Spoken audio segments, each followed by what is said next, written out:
Well, welcome back to the reading of the Rope in the Jungle. Uh, it's been a long time since there's been another reading, and I got to say that I'm back in the saddle again, and we're going to continue with this book. But first, let me talk about the riddle. Um, um, there's been a few riddles that have gone out since the last reading, um, and the last one that went out, it went something like, "I'm full of holes, but I could still hold a full glass of water." Okay, now Willie gave an answer. He said it was a person, because a person has a mouth hole, ear holes, butt hole, and a penis hole, and they could hold a glass of water. I gave him credit for originality on that, but it was the wrong answer. And then I heard rumors of this person, that person. Somebody said it was this, somebody said it was that. But unless you tell me, tell me, I don't know if you're answering the riddle or not. So I need to have an actual answer given to me, and the answer was a sponge. The 2020 Jaguar sports car in British Racing Green that I was going to award for that is not going to be awarded. I'm sorry. But there will be an award for this week's riddle, or this reading's riddle. But in order to get the prize, you have to tell me what the answer is, and not just leave a hint, to somebody. Oh, tell Grandpa it's such and such. No, that won't work. Okay, here's the riddle. Are you ready? The more you take away, the bigger I get. What am I? Okay, I'll repeat that one more time in case you didn't hear it. The more you take away, the bigger I get. What am I?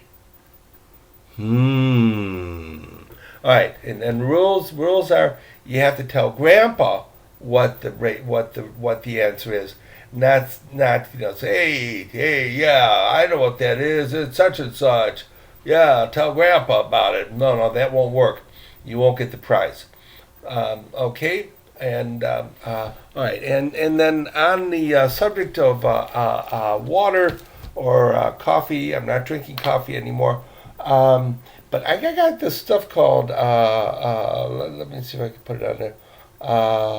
This is throat spray, which is honey, bees honey, and other stuff, and it's really good, and it helps my dry throat. I've been using this instead of apple juice. Okay, so Willie can say, "Hey, Grandpa sprayed his throat again." All right, Grandpa sprayed his throat again. Now to the book, The Rope in the Jungle. We are on chapter 6, Doom Country. Now, if you remember, Caleb, the rope guy, and Trey, the friend that he found that lives in Mexico, were on the Goodspeed, crossing the Gulf of Mexico, and it was an old tanker ship, and it smelled really bad, and it had a really strange captain. And they finally made it to Chiapas, and they docked there, and they met a guy called Baltazar, and he's going to take them to the town where the rope broke, that Caleb has traveled all this way to fix. And Trey has agreed to go with him as his guide and kind of as an interpreter and so forth. Balthazar seems to be a very odd person. And I don't know if we could trust him or not. But for the time being, we don't have any choice because we had to crawl on another boat with Balthazar, Trey, and Caleb. And now they're out in the Gulf of Mexico again, sailing to another port in Chiapas on this little tiny boat that barely has enough room to walk on, much less lay down and sleep. So, this is chapter 6, Doom Country. Now, if you get scared, just close your eyes. Say hello to Grammy. She just walked in. Hi, Grammy. Okay. Now, let me spray my throat here. It was good. Some good bees, and they gave that honey to me for throat spray. Okay. Here we go. It was just as well that Caleb Crabtree had already had a seizure of seasickness, and as some lucky people are, one after one attack, was now immune to it. Because their small craft, even in the gentle Gulf waves and riding close inshore, bucked and heaved and skipped about like a wood chip on the water. Whoa! They chartered motorboat. What Balthazar and the owner Antonio were so proud was all too plainly a ship's lifeboat, which Antonio had either stolen somewhere or had scavenged from some shipwreck. It was only 26 feet long. That's 1 foot longer than the motorhome, and built along the lines of a pea pod. It was powered by a dinky old automobile engine, probably filched from some wrecked car, thought Trey, with a pang at suddenly being reminded of the crash that had orphaned him. The food they ate at noon, or tried to eat, was also obviously the lifeboat's original survival rations. Hardtack biscuits and leathery dried beef, heaven knows how old, and rubber bottles of drinking water that tasted the way of a shut-up attic smells. Oh, water that tastes the same as a shut-up attic smell. Yuck! For a long while after they charged out of the Coatzacoalcos, don't you love my Spanish pronunciations, harbor, and turned eastward, there was nothing on the right but the monotonous wall of alternating banana and coconut groves. Banana grove, coconut grove, banana grove, coconut grove. Oh, it was so monotonous. Then they came to the end of the cultivable land and the interminable stretch of equally monotonous mangrove swamps. The tall, leafy mangrove trees grew right out of the sea shallows, each standing on a tangle of uncountable roots. Many of the roots were angular, lifting knobby trees, as if the unending ranks of trees were marching out to sea. On the port side of the boat, of course, was nothing but turquoise gulf, stretching away to the horizon. Boatman Antonio was no conversationalist. His attention was given entirely to the rudder bar, except when he lashed it steady with a loop of rope while he made some delicate adjustment to the chugging, rattling, chatting little engine. Guide Balthazar did all the talking. "We have just now," he said at mid-morning, "crossed the border from the state of Veracruz into the state of Tabasco." He chattered cheerfully and non-stop, and Trey relayed to Mr. Crabtree the bits they might be of interest to him. Balthazar described the great swamps that lay inland from the coast, all mangroves, AC grass, mud, and brackish water, full of caimans, smaller than alligators, usually, but far more fierce. At night, in there, said Balthazar, making a voice hollow and spooky, could be seen the terrible fiery ghost called the Helena. Nonsense, said Tray. I've seen it in marshes before. It's just a will-o'-wisp. Nothing but swamp gases burning. As you like, said Balthazar, but young, wise one, do not so casually dismiss all you hear of the supernatural. Strange and unexplainable things do exist, as you may find to your sorrow when you get into that jungle. Have you ever heard of Zatabe? No, said Tray, humoring the sudden serious-faced guide. The Zatabe is a white woman who appears at night. She is of the most lissome, slender figure, small and desirable.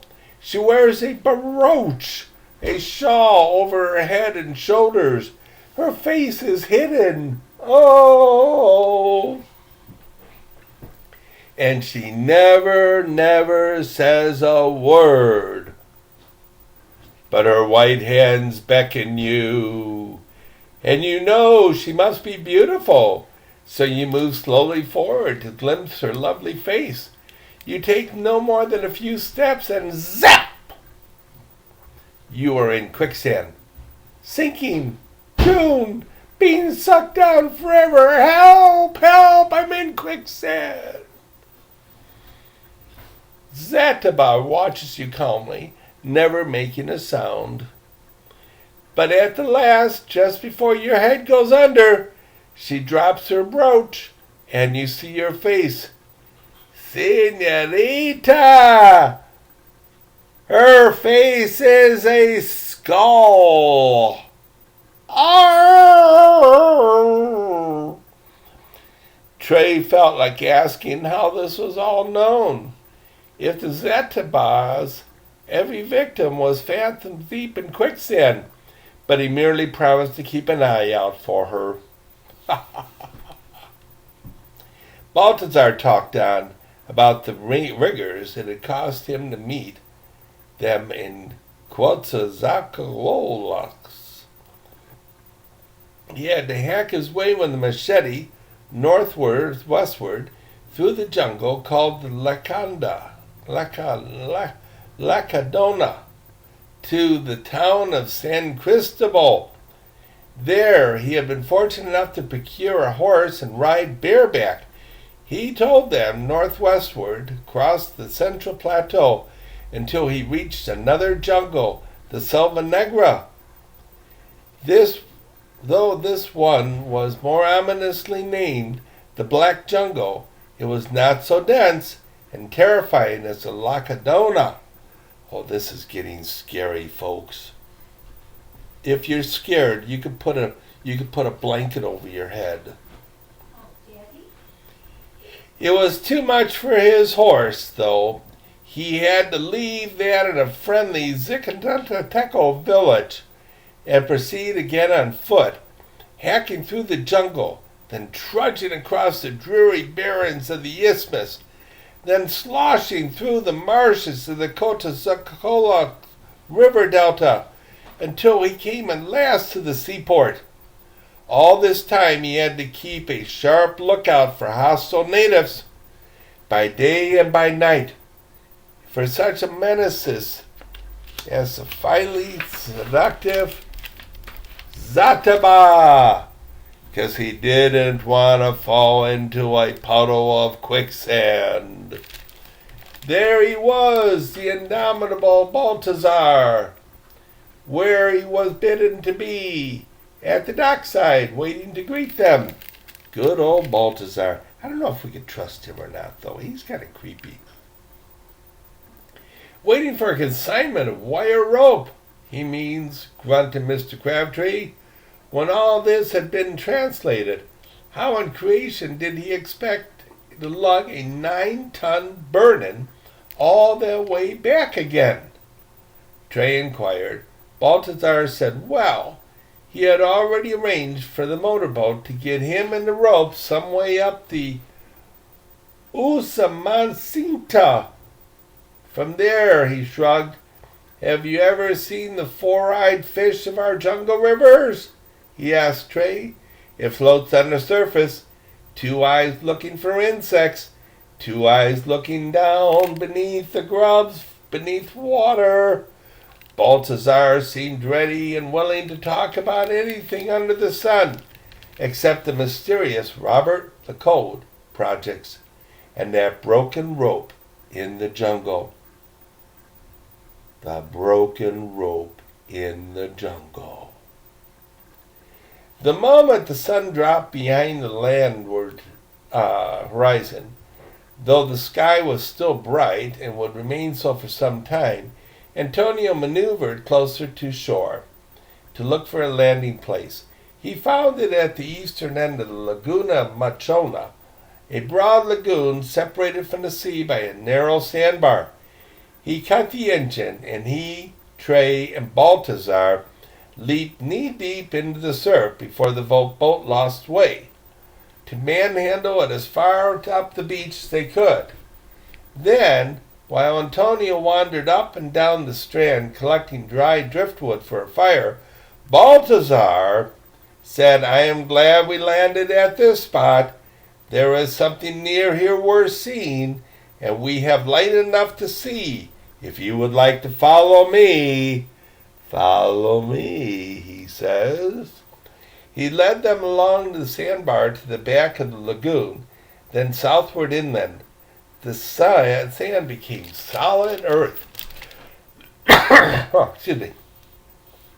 And increasingly overgrown as they went on, with ferns, palmettos, and eventually full-size palms and other trees.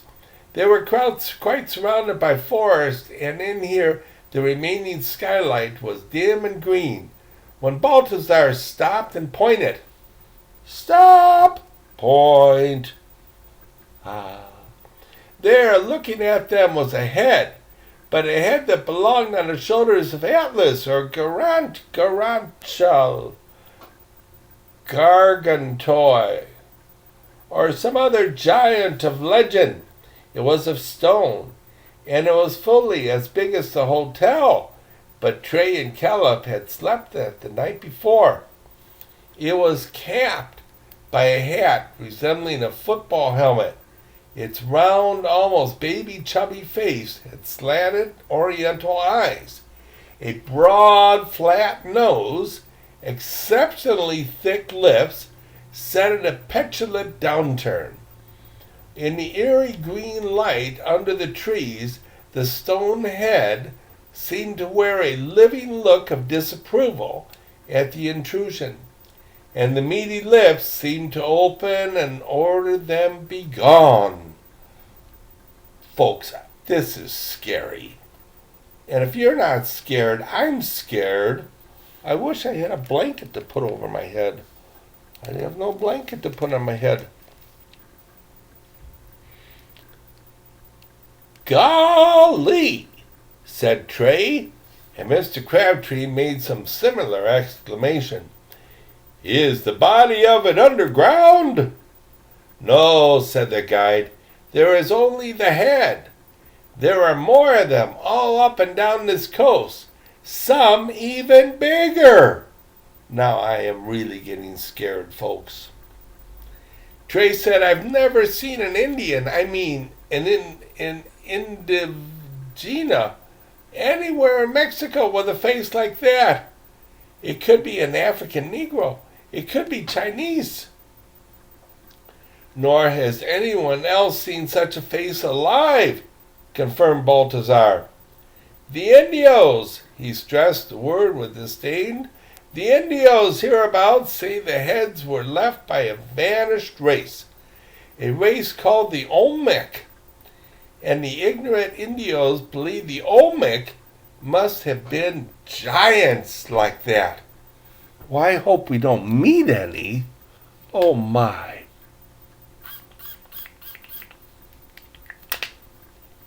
All right, little honey for the throat. Trey went up to the colossal object and inspected it closely. He said, half to himself, "We had geology at school. It didn't make me an expert, but I could tell basalt when I see it. The thing is carved of volcanic rock."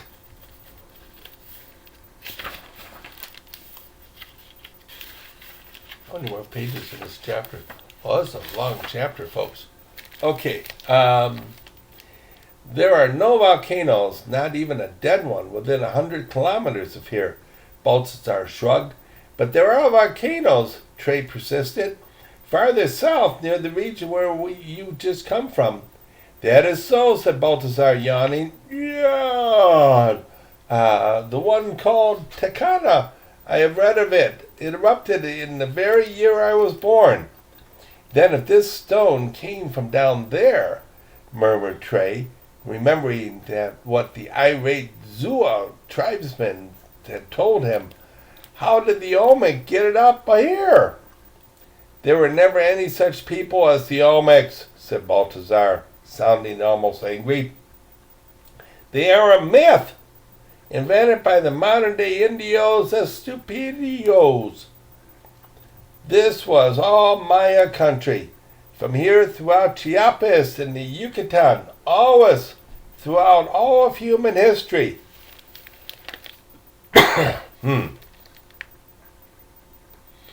"I've seen pictures of the Maya," Trey said stubbornly. "Pictures they painted and carved of themselves at Polonica. They were staring at the overwhelming stone head.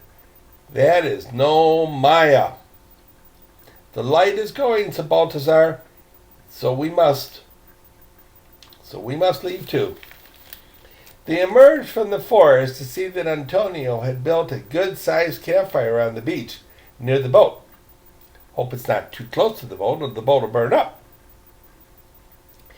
Caleb and Balthazar went on towards it, but Trey stopped at the shore of the lagoon.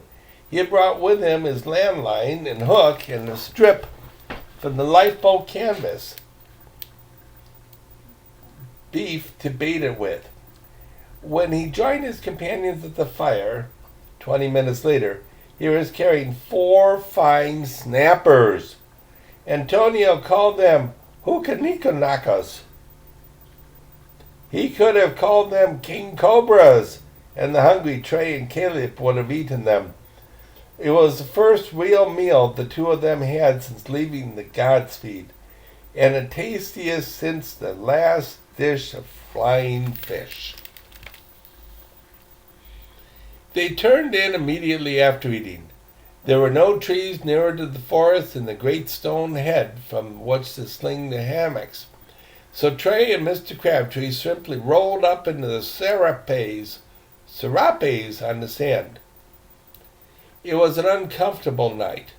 They woke repeatedly, scratching hard to draw blood at the mosquito bites. And more mosquito bites, everywhere mosquito bites. And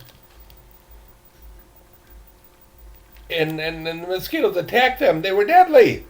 They were convinced that there was no more than flea bites. But they were big. He and Trey took a dip in the surf to get rid of the fleas. Then they helped launch the lifeboat and were off again to the eastward. At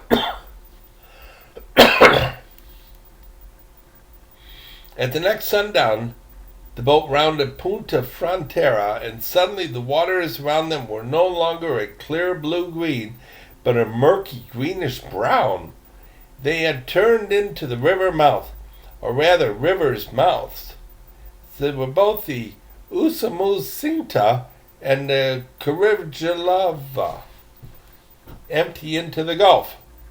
These two rivers, the longest, deepest, broadest, and swiftest in all of Mexico, converge in the state of Tabasco to pour their commingled waters, silt, foreign foliage, tree trunks, animal, and occasionally human corpses into the all-receiving sea. Corpses. Ooh.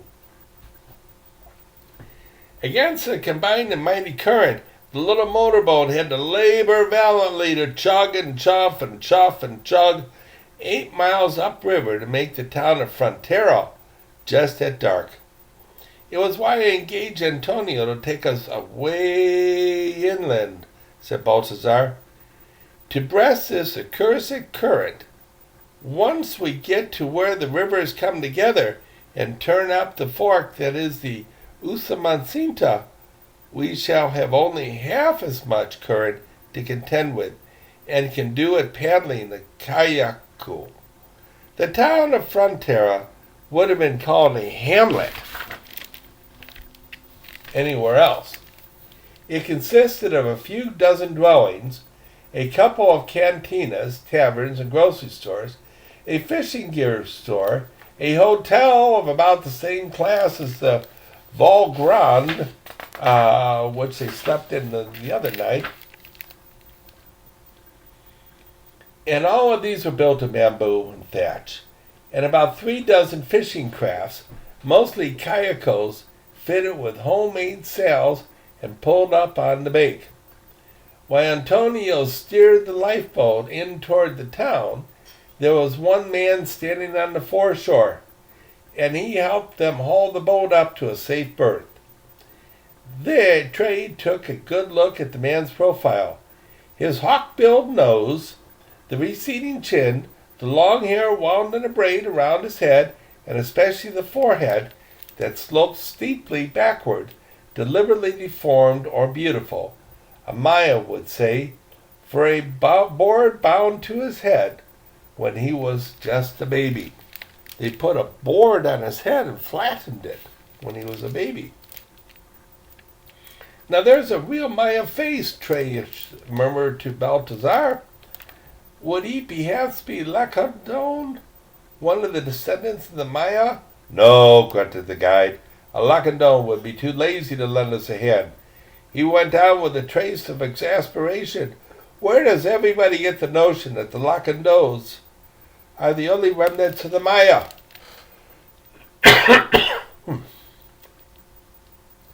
Practically all the tribes from up here, up into the Yucatan, and down into the Guatemala are descendants and offshoots of the Maya. I believe these around here are the Maya Quiche.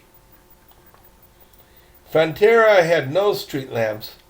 Its muddy walkways were lighted only dimly and flickeringly by the household candles and lard lamps which shone through the window openings in the doorless doorways. Doorless doorways. So as they made their way toward the hotel, it was a while before Trey and Caleb began to realize that the Maya-faced man at the riverside was almost the only man in town who had a whole face. The only man with a whole face. Where did the rest of the faces go? First they passed a strolling gentleman with one eye, sock empty. Trey thought, what a pity. Wonder what happened to him. Then they passed a man minus one ear. And then they wandered some more and they passed a man with a gaping mouth that would never ever more close. Both his lips were gone. The women and children of the town seemed normal enough, handsome in fact, but most of the men, even those who still had their faces intact, were missing some appendage, a finger, several fingers, a hand, an arm, a leg. In God's name, what is it? Mr. Crabtree finally blurted in horror. Is it leprosy? Why only the men? Trey, just as horrified, asked his companion. No, it's not leprosy, said the silent Antonio. It is no such disease. It's the Chiapas jungle, the Selva Lacandona. It is only we white men who miscall it the Lacandon jungle, said Baltazar. These poor devils call it the El Laberito. or El Campo del Destino, the endless maze of the doomed country. And well they might. You see, during the rainy season, they live here at home in Frontera and fish for a living. Now that the wet season is set ending, they will be going upriver into Chiapas to work as chicladeros, tapping the sapodillo trees for the chicle sap. The chicle sap. They work for you, said Antonio directly to Mr. Crabtree. Trey was still translating. The rights to exploit all the sapodillo trees in the jungle are owned by United States companies. They buy the chicle sap to make chewing gum. But, stammered Caleb. What has that got to do with these gruesome mutilations? The sapodillo groves swarm with snakes, said Baltazar. The Nuanca and the Barba. If the chicaro gets bitten in some part of the body that he can't quickly cut off... You're kidding me. He gets bit by a snake and they cut it off. A finger, a nose, an arm, a chin. He cuts it off. It's his only hope. Often it's of no use, and he dies anyways. Can you imagine a finger? A snake bites you on the finger, and you chop it off. Also, there are vicious flying insects, Antonio put in. The mosca chicola, these people call it. When it bites, it leaves an open sore that never heals, but goes on spreading. The only way to stop its decay is to cut out all the flesh around it. Then why in the name of all that's holy, demanded Caleb, why do they go on working in that doomed country? Balthazar said coldly, these are poor people. Perhaps you have no poor where you come from. The natives fish, yes, but the sea is fickle. Sometimes it gives, sometimes it does not. On the other hand, there are always a demand for chicle, and they get a living wage from that. Not much, but steady during the dry season.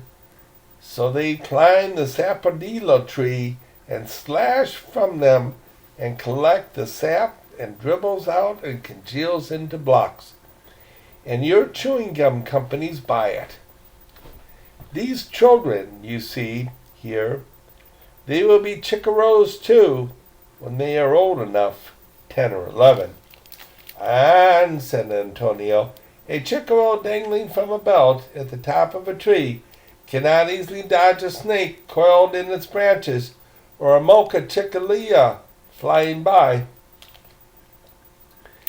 There is one man here in Frontera, said Baltazar, who was bitten in the lower lip. Now his whole bottom jaw is gone. He cannot chew, so he lives on liquids. He cannot swallow, so he must lie down and have his wife pour the liquid food into the hole. Trey's stomach churned at hearing these things. It churned even worse when he had to repeat them himself in English to Caleb. That gentleman had gone almost seasick, green again. And all, said Antonio, with a humorous chuckle, as they passed the man with a sunken pit where his nose had been, all for chewing gum.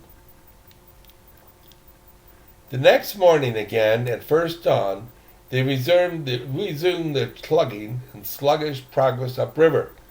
They couldn't get away from Frontera too soon to suit Trey. He had spent the night in a hotel, writhing and whimpering through one nightmare after another. Here the two rivers combined seemed almost as broad as the lagoon back in the Gulf. The greenery on either bank was so distant that Trey and Caleb could not notice how the swamp grass and mangroves gradually gave way to bigger trees and thicker underbrush. Could not notice that they were at last entering the jungle, the real jungle. About noon, they saw a thickly wooded island set smack in the middle of the broad stream. The waters foaming and making whirlpools where they clashed at its downstream point. Then they realized it was no island. It was part of the Mexican mainland. This is where the two rivers met. To get here, the Grivalva, boy oh boy, and the Usumacinta had started from the headwaters far apart highlands, the Sierra Madre. They meandered, rush-laced, cascaded to reach this ultimate rendezvous and swooped together to the sea. Antonio swung his rudder bar, and his cockle-shell craft fought its way, jigging and yawing through the turbulence of the two rivers meeting. Then they were past the fork and heading up the left-hand river. The boat steadied and began to pick up speed. "You see," said Baltazar, "one river by itself will not be difficult for us to navigate. We will procure our cayuca at the Januta in the next village we come to." Despite their increased speed, it was twilight again before they spotted the cluster of huts on the left bank. Rather than depend on the hospitality of the villagers, they would camp for the night on the opposite bank and open negotiations for a cayuca in the morning. After their slow, walloping, tossing voyage upriver and their tormented night of little sleep, Trey hadn't been the only one disturbed by the sights they'd seen. All four were ready to doss down as soon as they had gnawed on some of the lifeboat rations. Excuse me. Antonio and Baltazar rolled themselves into serapes. Trey and Caleb slung their hammocks between trees and fell into them fully clothed. The hammocks were so comfortable, and they were so very weary. But they slept long past dawn the next morning, and no one woke them. When the two did wake of their own accord, it was to find that Antonio, the boat, and Baltazar were gone. Trey and Caleb stared in disbelief at the empty riverside where the men had lain, stared at the empty river where the boat had been moored to a stump, then stared at each other. So far as they know for sure, each was looking at each other, white human existing on this side of the Usumacinta River, in the deep jungle of Doom Country. Well, that's the end of chapter 6. Next time we're going to read chapter 7, called The Witch Doctor. All right, and don't forget about the riddle. The riddle, you have to give the answer to me in order to qualify for the prize. All right, until chapter 7. So long, so long, so long.